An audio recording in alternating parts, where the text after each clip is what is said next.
Sam Nelson, a corporate negotiator, boards Kingdom Airlines Flight KA29 from Dubai to London. Shortly after takeoff, a passenger discovers a bullet in the lavatory, prompting hijacker Marcus to accelerate a planned takeover. Stuart Adderton leads the hijackers, who smuggle pistols on board through airport security. The hijackers force their way into the cockpit by threatening flight attendant Colette, and the pilots are made to report false reassurances to air traffic control. Before onboard Wi-Fi is disabled, Sam manages to text his wife Marcia, who alerts Detective Daniel O'Farrell. Early attempts by investigators to verify the situation are muddled by miscommunication, but air traffic controllers in Dubai and London gradually realize that something is wrong. Inside the cabin, Sam positions himself as a mediator, returning a gun to Stuart to reduce immediate violence. Passengers discover that the hijackers' ammunition includes blanks, but the crew switches to live rounds once their cover is threatened. Rising tensions lead to a passenger being executed as a warning, another hijacker critically injured,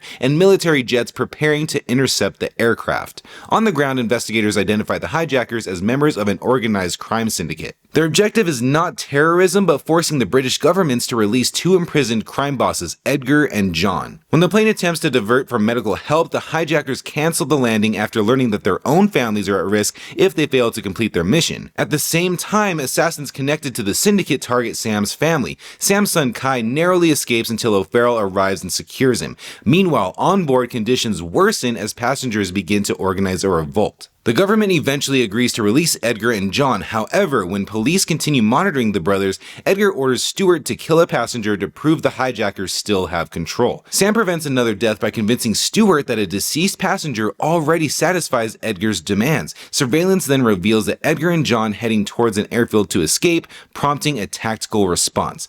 Back in the cabin, passengers overwhelm the hijackers and Stuart hands over his weapons. At that moment, an unknown passenger, Amanda, murders Captain Allen and locks herself in the cockpit. She has been planted by the crime syndicate as a secondary fail-safe. If negotiations collapse, she is to crash the aircraft into central London. Amanda reroutes the plane towards the city while jets are deployed. Sam eventually breaches her motives by discovering threats made against her daughter. He gains her trust enough to enter the cockpit. Amanda then reveals a critical problem. The aircraft is nearly out of fuel. Air traffic control instructs her to divert to RAF Northolt, but the engines flame out before reaching the runway. Using the remaining glide capabilities, Amanda executes an emergency landing short of the airfield, saving everybody on board. Emergency services begin evacuations as law enforcement detain the hijackers. Stuart makes one final attempt to kill Sam inside the aircraft, but is subdued and arrested. Sam makes his way back to his family after the longest flight of his life. Thank you so much for watching my recap of Hijack Season 1. If you enjoyed this recap, make sure you check out this video right here. Thank you again for watching, and I will catch you in the next one.